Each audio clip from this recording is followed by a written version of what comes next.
Welcome back to Dad Puzzles, where we explore the fascinating world of fatherhood. Uh, today, we're today we are tackling a question that's both exciting and a bit daunting.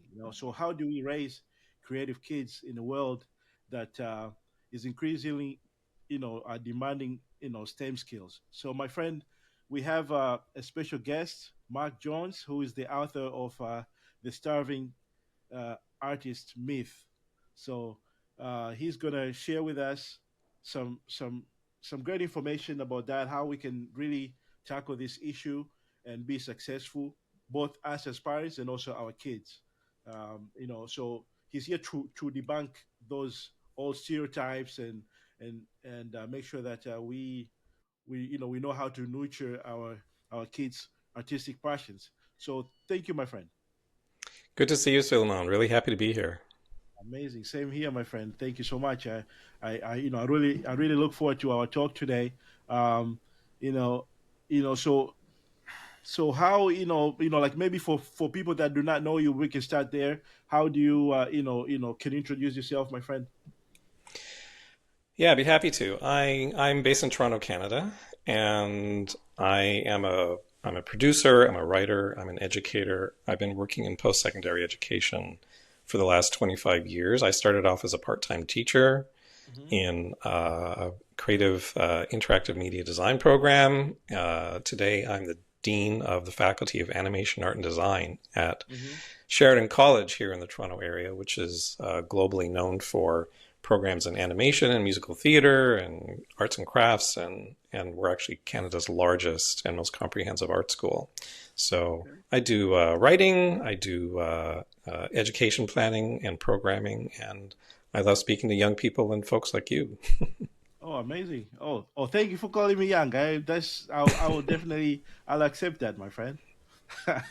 But no, sir, this is amazing, and it's really nice to have people of your stature in our podcast and also sharing that experience because we don't have that background, and most of the time we have this idea thinking like, okay, if somebody's choosing arts, we know whether it's music or whatever, we think like they're not going to make it, and I think you have great example from your book, and maybe we can dive into this chat right away.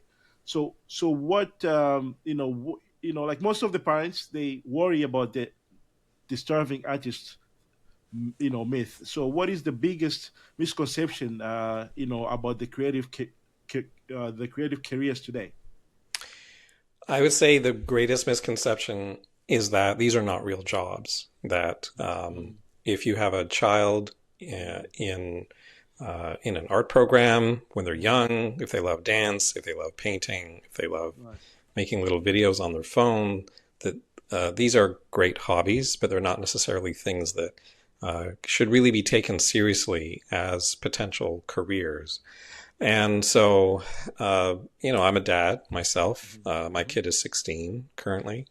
I had an experience during the pandemic when they were in grade 8. And, I think like a lot of us, we have very creative kids who love doing creative things and art things, and they're good for personal development. But, one day my kid said to me, I decided I want to be an artist when I grow up. And so, man, I have to tell you, it didn't matter how long I'd been working in education. It didn't matter how many graduates I saw being successful and Right. going on to really excellent careers. When that happened, I was like any other parent. I put my head in my hands and I Mhm. I couldn't help myself. I literally said, "Oh no, what are we going to do now?" Uh-huh. Oh no. So it's Mhm. I'm coming at this from the point of view of an educator and a parent, Okay. and Okay. that was really what led to the book. But I would say that's a common misconception that these are not real jobs, and we can certainly talk about what Mhm. that means to look at it as an alternative. Right, right. Okay. So now actually it's getting more complicated because now you have AI and everything else, that is changing everything. So that's so in the future, how can we help, our kids stand out and also accept, them to pursue their creative side and also deal with the AI? Yeah, so let's create a bit of a baseline just to have the discussion about AI because it is a topic, especially within creative industries, that when you bring up, it immediately it it can take over conversations. It is Hmm. such a huge concern right now for many of these creative workers, for educators, like at the place that I work at. How are we supposed to handle AI?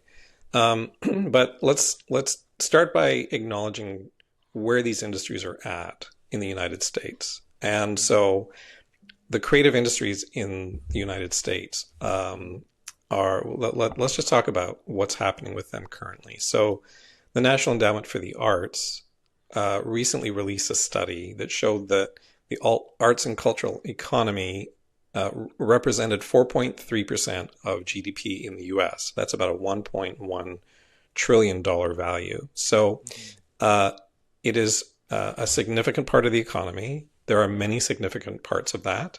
Um, the industries uh, generally grow at twice the rate of the rest of the economy. So in the US, since the pre pandemic year of 2019, arts and cultural industries have actually grown by 13.6%. It's the same here in Canada. The stats are very similar. Okay. It's about the same percentage of GDP. It's also the same rate of growth. So the question that comes up when it comes to AI is that going to be an enhancer or a disruptor to the economic stability and growth that creative industries represent? The answer really depends on a number of things, and it really has to do with how an individual learns about artificial intelligence and what production studios, like film and television studios, streaming services, video game companies, design companies, how all of these things are actually going to be integrating artificial intelligence. So, what I usually say to uh, concerned parents and our students who bring up the question of AI is, look, the first thing that we have to acknowledge is that creative skills are needed across all sectors of the economy. We have a tendency of looking at creative skills as being only applicable to arts and culture and to define creative industries like being a film director or being a visual effects artist or being a musician or so on. But in 2023, the World Economic Forum released a report on the future of jobs, and the two most important skills that it listed in that report were analytical thinking and creative thinking. That is true for the automotive industry. That is true for natural resources. That is true for the finance sector. And so, if you're a creative person worried about artificial intelligence, the first thing you need to know is that your skills are needed beyond more than just your immediate discipline interest. So you might be interested in photography, but ultimately, creative thinking, creative skills are going to have a place in all forms of the economy. But at the same time, all forms of the economy are going to be impacted by artificial intelligence. Hmm. And so, just looked at from the point of view of the arts and creative industry sector, Hmm. we know that historically, change has always occurred as a result of technology. Right. That has been happening since the time of the Industrial Revolution. The question when it comes to artificial intelligence is that it is so powerful that it may begin to change certain jobs. Want real results that last? Stop wasting time on quick fixes. A no fat approach to sustainable fitness, radiant health, and mental well being is your roadmap to lasting transformation. Learn how to fuel your body, move with joy, and cultivate mental strength, all without the restrictive rules. Start your journey to sustainable success. Download your guide today. In a way that the AI can handle these jobs entirely on their own. An example of that that's been brought up is visual effects for film and television.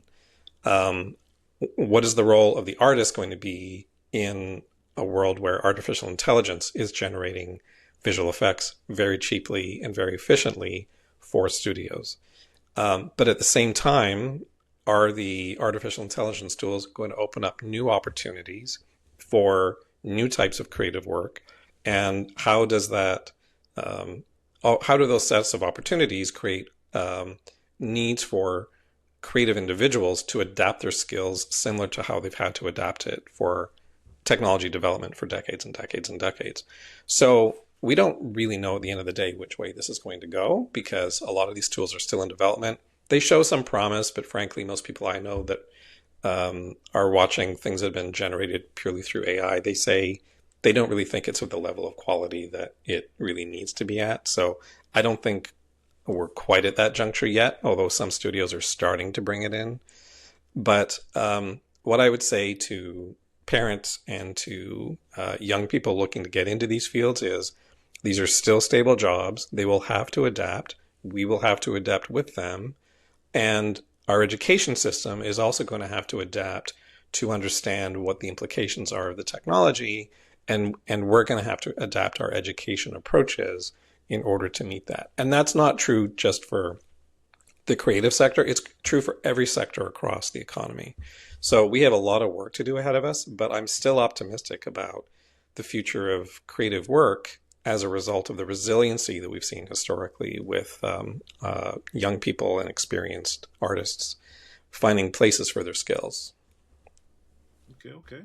Wow. So, yeah, I know because, for instance, you know, the curricula have to change. And so, all these classes, there's so much that is just, quickly changing, and we have to somehow adapt. I think the Department of Education in all the, the countries that, like different countries, they have to pay attention to that.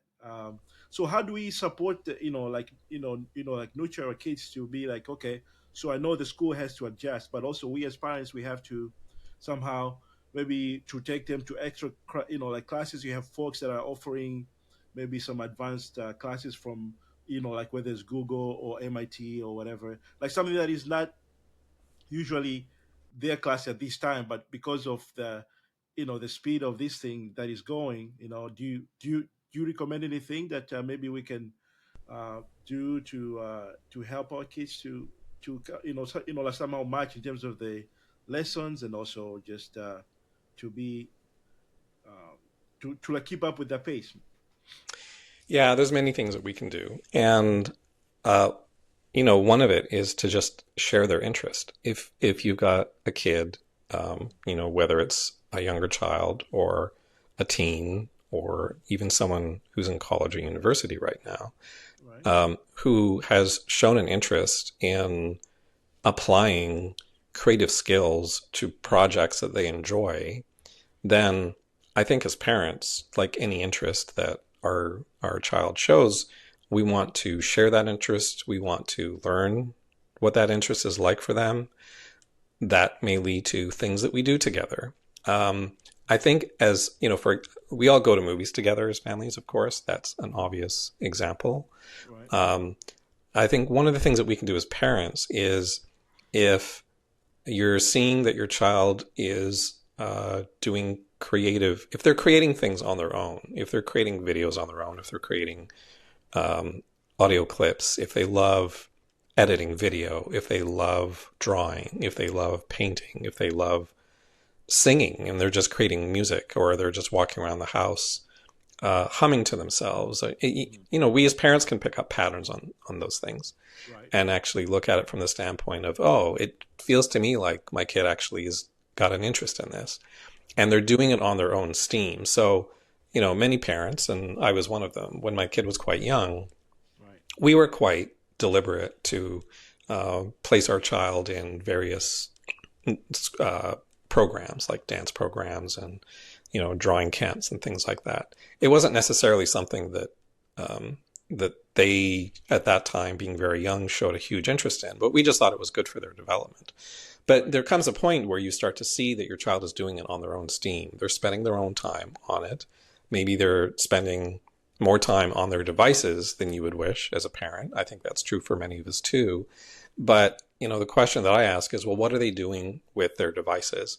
If they're consuming social media, Mhm. what kind of channels are they tapping into? Are they just scrolling, or are they finding an interest in things like they're following certain artists because they're interested in that art, or they're following tutorials Mhm. because they want to learn how to develop a skill better? So I think we as parents can tune into that and can actually lean into asking, oh, is this because you've got an interest in this? And if their answer is yes, then how do we actually then go about supporting it?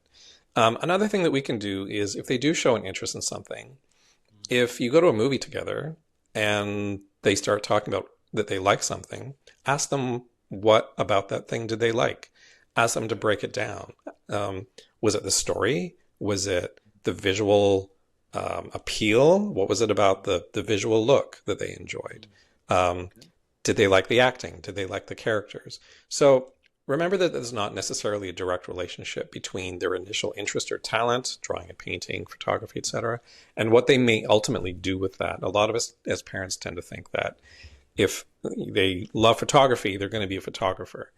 They Right. may choose that, but those skills can actually be used in many different areas. And so developing creative thinking in any field has many benefits to them as they uh, get older and as they start to define for themselves where they want to place that. So I would say that's a good starting point, is just to tune into that and ask questions and support them along the way. Oh, that's amazing. But also, somebody might say, okay, you know what? Not every child will become a Picasso, like a, renowned like specialist. So how do we still, because sometimes, um, because sometimes, let's say, I think you have raised some really great points that, even though we might think like, okay, they're not necessarily going to become this, let's say, like if it's sports or like whether it's art, they're not going to be that person. Like you might have the negative thinking, but then I think you have raised a great point that we still have to nurture them still, because they can still use this hobby or this interest into some other avenues down the road. I think this is a great point.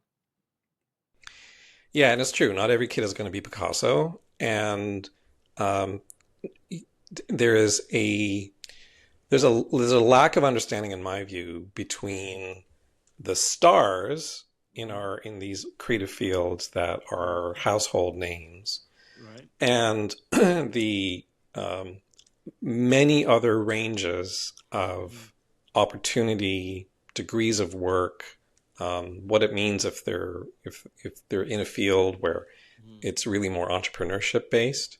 Hmm. And so the question about how do you nurture creativity is, first of all, understand that if you're a parent and you're concerned about the future of your child as a result of them expressing interest in wanting to move into a creative career, Hmm. um, don't push the panic buttons right away. That's advice that I give to those of us as parents, because Hmm. it can often lead to images of because the only ones that we're really aware of are the Picassos or Hmm. the Lady Gagas of the world or Hmm. the Beyoncés of the world or Hmm. Ryan Reynolds. Like you pick your field. Right. You can probably identify a few stars that are household names in that. And the Right. perception can be that the odds of attaining that degree of success are so small that my kid is not going to find any degree of success. Hmm. And that is just factually not true. For every actor that you see in a movie, Hmm. there are anywhere from 30 to 80 people behind that actor producing that film. And so, how do you nurture creativity? Well, part of it is that you need to learn your own creativity as a parent as well. You need to be open to trusting their Right. own instincts and their own curiosity of Hmm. what having a career in a creative field might actually look like.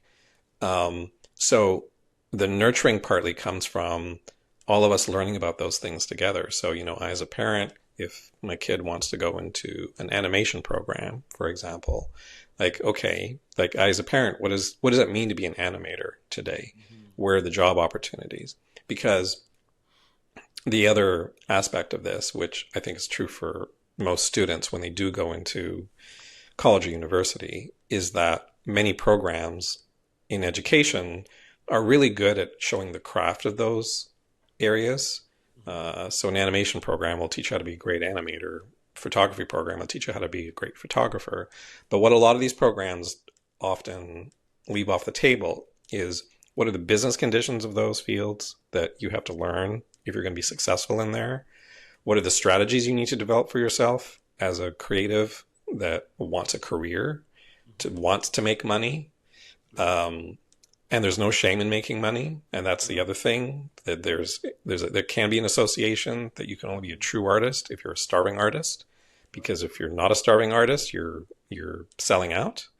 And so in the book, I really try to break those myths down because they're quite harmful, both for Mhm. parents, those of us that actually have kids who want to go into these fields, and for the kids themselves because they actually think, well, my choice is if I take this seriously and I decide I want to be a musician, I'm making a choice where I'm going to be starved for, most of my career. And that Mhm. factually does not have to be the case. But the education programs themselves Mhm. are more often than not, they're going to default to teaching really good craft, but they're not always going to be good at teaching the business skills, Right. teaching the technology tools that Mhm. those graduates need to know in order to market themselves and to find Right. work, how to see themselves as people with abilities for a global market, not just a local market. Right. So I'm an educator at heart. I bring a lot of these things down to education. So how do you nurture it? You learn. You learn what that creative impulse means for your child. You learn together what actually is possible in terms of success. Mhm. And the more that we can grow together on that, I think, as parents and children, the more that we're actually creating a much more robust environment for success, including the shifting of our own potential fears that are very natural because we want to protect our kids. Oh, this is a great point, and I think not only in that field, also in medicine, it is a real struggle. Of we do there's no much teaching in terms of, okay, this is going to be the real world. This like you're going to be coming across XYZ, and you have to learn how to survive, whether because a lot of times, since we don't have that, we experience the whole burnout, the whole change of careers and such after finishing the whole training. So I think the idea of the business of a particular career in the end, I think is an amazing thing to provide at the early stage. This is a good, great point. Absolutely. Because these are businesses. Right. These all, it doesn't matter what creative career someone is looking at. Right. They all fit inside the economy. They're all industries. Right. And therefore, even if our education traditions have not Mhm. necessarily allowed students to understand the full scope of those business opportunities, Mhm. they can still do it themselves. They can still Mhm. seek out local groups or professional groups for their discipline of choice. They can Mhm. still research on YouTube people who have been successful at doing Right. those things. How did they do it? People are very open to telling their stories. They want to Mhm. share how they found success. And I Right. really think that this open platform that we all have available to us through Mhm. social media and channels like YouTube and through things like what you're doing and other Mhm. podcasts, that Right. information is available to everyone. And there's insights into hearing those stories Mhm. that are an excellent way of enhancing any kind of formal education experience. So I would say absolutely go do your art school, go do your design or music school program, but don't limit yourself to that. Seek out all of these other people in your local communities through Mhm. organizations, through searching them on YouTube and social media and learn from them because it's such a rich learning environment that we're living in right now. Mhm. Thank you. I definitely will be. I look forward to advising folks down the road. For instance, in my field, we have the whole medical quality, we have documentation improvement. Because a lot of times, when I say when the physician finish the training, is July 1st. They start residency and training, and then they start practicing. They come across something that is totally new. I mean, now actually we have some programs that are starting to educate students on this so that when they start practicing they're familiar with, because and this is actually something very crucial, because up to 2010, like 2009, 2010, when I was finishing, we didn't have any of that in the curriculum. So, and actually this is how we get paid. That is the language between um, you know you taking care of the patient and you getting paid from the insurance companies. So it is something that is very crucial, and it was lacking. So I think you mentioned some really great points, and I think we just have these. great tasks in front of us in terms of, let's say, whether it's AI to create those those curriculum, and whether, and whether, in terms of the business aspect of any careers that we're teaching, like our kids, I think is very important. So thank you for encouraging folks to pay attention to whatever field they're going for. Just do a Google search, YouTube search, learn more about it, learn the ins and outs of it so that it can be more familiar, so that you can ask the right questions to those advisors, because we have, like, you do have advisors into all these different fields. I remember one of my advisor in Bowling Green State before I joined medical school. She was from MCO, former Medical College of Ohio, and she was very she played great part of me choosing what I was going for. And Tired of fads and frustration? Build sustainable wellness for life. Forget quick fixes that fail to deliver lasting results. Imagine feeling energized, moving confidently, and radiating health for years. Achieving true wellness isn't about exhaustion or deprivation. It's about building habits that fit seamlessly into your life. Invest in yourself today for lasting fitness, radiant health, and mental well-being. Ready to transform your life? Click here to learn more. By purchasing the book, you'll gain lifetime access to updates, newsletters, future editions, and exclusive wellness bonuses from the author. Start your journey to wellness now. Because she was practicing, but also she did not. She ended up not even practicing in the end. She wanted to just advise folks to go towards the right way, based on her experience. And she did not feel any, there was no shame in it. There was nothing, she wanted to make an impact. So I still meet a lot of people in my career, in my field nowadays, that they're open and they're willing to divert their interest, because we have to change our mindset of just, yeah, I'm just gonna do this and that's it. They say I'm gonna do pharmacies. Like, I remember my original goal was pharmacy. Becoming a pharmacist, and then I was changed by my parents.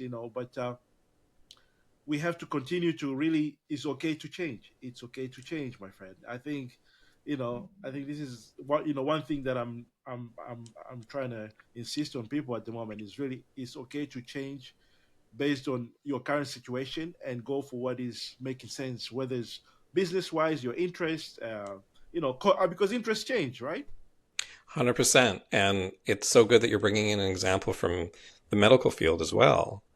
Hmm. They say that most of us will have 3 careers in our lifetimes, that these things are not fixed. And even if you're in a dedicated field like medicine, Hmm. how you actually find opportunities within the universe that is the medical community, and Right. and all of the spectrum of things that are in there, I'm sure these have very direct comparisons to people that are entering the universe of creative fields. And Right. so I really appreciate that point, because you're absolutely correct. It's true for every field, even the ones that are seen as being more traditional. Hmm. Oh, amazing. So, what is one thing, my friend? I'm trying to divert a little bit. What is one thing that we as dads can specifically do to encourage our kids that maybe moms do not think about?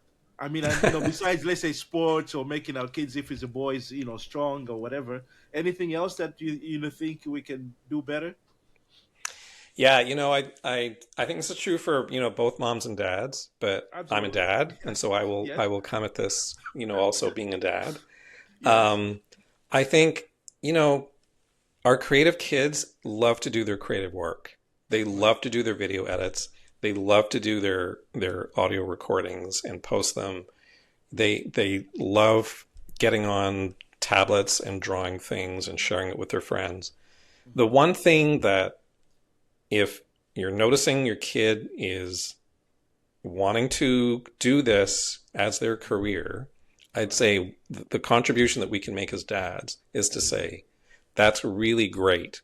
But if you're Right. going to do that, you need to learn the business side. Right. You need to learn the side that is around the technology tools for your own success. Right. And you're also going to have to become familiar with the aspects of your field that are influencing its success. So artificial intelligence is a great example of that. Hmm. So I would say our role is to create a grounding for their creative interest. Okay. And what are the other things they're going to have to learn? Because most of our creative kids, they don't want to learn business, but Yeah. we can insist Hmm. learn financial management skills for yourself, Right. learn how to manage money, learn what owning a business in that field of your choice might look like, and Right. actually help them find resources Mm. to do that. I think that grounding is super important. Oh, thank you. I think this is a great share. I just wanted to, I had logged in. I know, I'm supposed to be live in all these different avenues, but I just added something here on Insta. But I wanted to show some people a little bit about. You, let me see here. I'm gonna share about your book. Let me share. Okay, so I hope you can see my crowded window. Okay. Absolutely. Absolutely. So this is the book, The Starving Artist Myth, and I think this is a great book. Folks can find this book in Amazon. I will be sharing the links as well on how folks can find that. And you know, is there any I know you provided a great example of like somebody that I think is also very special, and I look forward to collaborating with me, you, and him as well down the road. Maybe you can go ahead and mention that one of your great student. Uh, like it was a great example that he went through this. Let me see if I can go back to my chat with you here. Somebody that he's I love how he went through this experience, but then in the end he was very successful. He persevered, besides all the negative talk along the way. Do you mean Tristan? Yes, Tristan please. Barracks. Yes. Tristan is a great human being. Right. His journey was so fascinating. Mm-hmm. Um, he went to my school Mm-hmm. when he was a mature student, Mm-hmm. and he took a program in the school. And today he is a very prolific filmmaker uh, who very much centers the voices of Black people and Mm-hmm. people of color. And Right. he and his partner are Mm-hmm. go-getters. And he told me once that they named their production company Mm-hmm. Mid-Career Productions because his the people that he was getting feedback from in the film industry here in Canada Right. was that, well, you really will get more support when you're in your mid-career. You're too early in your career to kind of get Right. the level of Mm-hmm. support that you think that you should get right now. So they Right. said, okay, we're going to name our company Mid-Career Productions.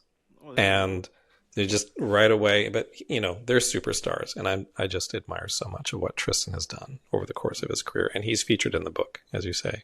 Yes, yes. I think that's a classic of lemon into lemonade. They have an amazing lemonade juice at the moment. Yes. Oh man, how do you how old are your little ones, my friend? Not little ones, but your your kids, my friend. 16 now. I've got Okay. the one, just the one. I don't know how people do more than one. I know.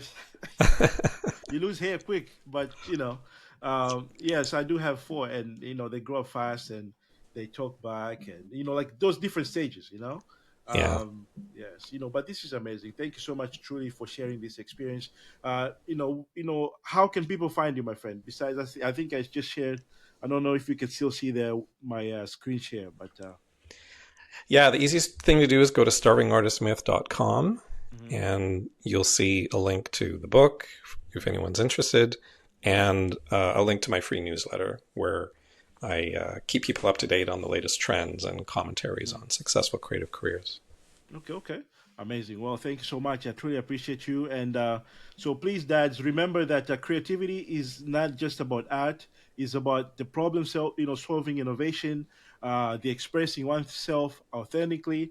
And also based on what we have spoken is we have to be active as parents to, mom and dad as well, to search based on what our kids' interests are, more about the future of that interest, and don't limit them, thinking like, okay, is harming and singing, maybe it's going to be a singer, they can use that information, that experience into something else down the road, based on my great guest has shared, and also the whole thing with AI. I know is a challenge not only for us as parents, but also our education systems. So uh, don't feel bad, but at the same time, don't wait for the system to catch up, because sometimes systems can be too late, and you can be affected immensely. So don't let that affect you. I think we should be active in educating our kids about the system. Make sure our kids, they're not too they're not as, because sometimes, okay, so you do have different teams. You have some parents where they don't want